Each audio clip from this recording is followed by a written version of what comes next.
Hare Krishna. கிருஷ்ணமயம் YouTube சேனலுக்கு தங்களை அன்புடன் வரவேற்கிறோம்.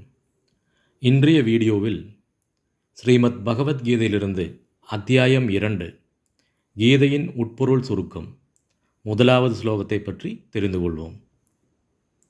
சஞ்சய உவாச்ச தம் ததா கிருபயா விஷ்டம் அஸ்ரு பூர்ணாகுலேக்ஷணம் விஷீதந்தம் இதம் வாக்கியம் உவாச்ச மதுசூதனக. சஞ்சயன் கூறினான், அர்ஜுனன் இரக்கத்தினால் மூழ்கி மனம் பலவீனமடைந்து கண்களில் கண்ணீர் மல்கிய நிலையில் இருப்பதைக் கண்ட மதுசூதரனான கிருஷ்ணர் பின்வருமாறு கூறினார்.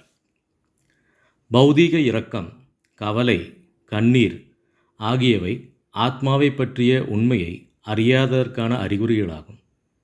நித்தியமான ஆத்மாவிற்காக இரக்கம் கொள்வதே தன்னை உணர்வதாகும். இந்த ஸ்லோகத்தில் மதுசூதன என்னும் சொல் மிகவும் முக்கியத்துவம் வாய்ந்ததாகும். பகவான் கிருஷ்ணர் மது என்னும் அரக்கனை கொன்றவர்.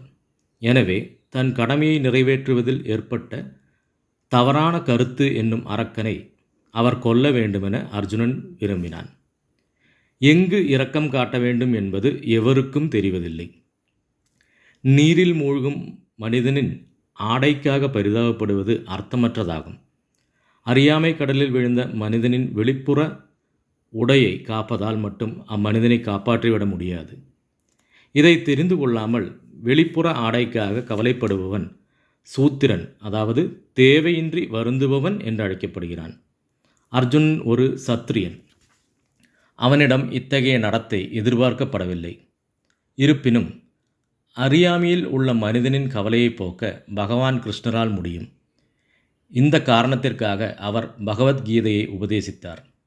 உயர் அதிகாரியான பகவான் ஸ்ரீ கிருஷ்ணரால் விளக்கப்பட்டுள்ள இவ்வத்தியாயம் ஜடவுடல், ஆத்மா ஆகியவற்றை பற்றிய பகுத்தறிவை கொண்டு தன்னுணர்வு அடையும் முறையை கற்பிக்கின்றது. எவ்வித பலனின் மீதும் பற்றுதல் கொள்ளாமல் தன்னை பற்றிய உண்மையான கருத்தில் நிலை பெற்றிருப்பவனுக்கு இத்தகு தன்னுணர்வு சாத்தியமாகும். மீண்டும் நாளை மற்றொரு வீடியோவில் சந்திப்போம். நன்றி.